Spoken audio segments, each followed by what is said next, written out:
Ben, je dirais que le sexisme médical, en tout cas d'après les recherches que j'ai effectuées, les témoignages que j'ai obtenus, ça se manifeste vraiment, ben, c'est à la fois dans l'accueil des patientes, hein, dans les cabinets de médecins, dans les hôpitaux.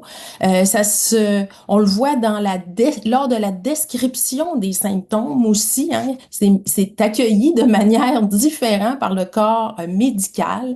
Dans la recherche de diagnostic aussi, on va faire ça de façon différente et dans le traitement finalement des maladies.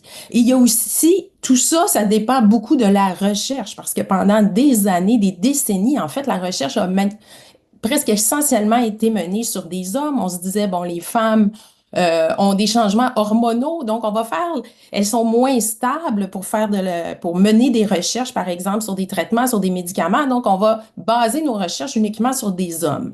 Bon, les femmes aussi sont enceintes, ont un cycle menstruel, ont des enfants, donc c'était plus simple de choisir des hommes, ce qui fait qu'aujourd'hui, on a beaucoup plus de données sur les maladies masculines et aussi beaucoup plus de données sur les symptômes masculins des maladies. Et ça, on le voit notamment, un des bons exemples, là, je trouve que c'est les crises cardiaques. Les hommes, les femmes n'ont pas les mêmes symptômes, de sorte que les symptômes des femmes sont moins bien compris par le corps médical.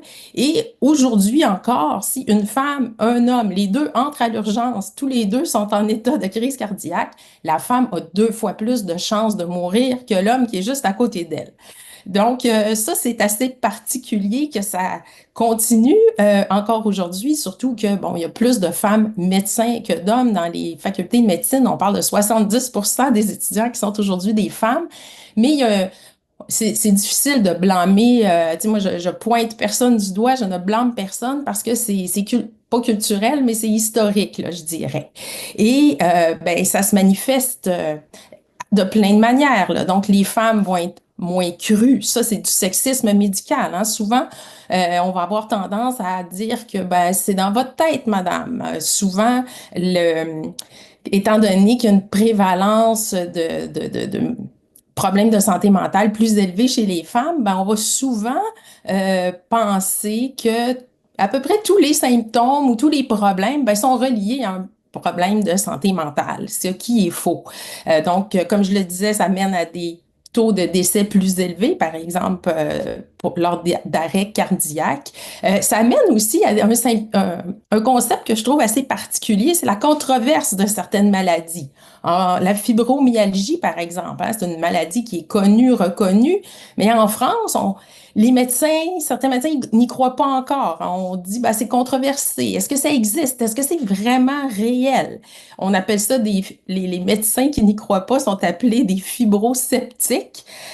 Ici, on a un peu le même phénomène pour les varices pelviennes ou la congestion pelvienne. On dit que c'est très controversé. Et donc, il y a des maladies comme ça, là, où ben, on dirait que les croyances l'emportent un peu sur la science. Et ben, il y a une prise en charge aussi, ça c'est peut-être la dernière manifestation dont je parlerai. C'est une prise en charge peut-être déficiente là, de certains états, de certaines maladies.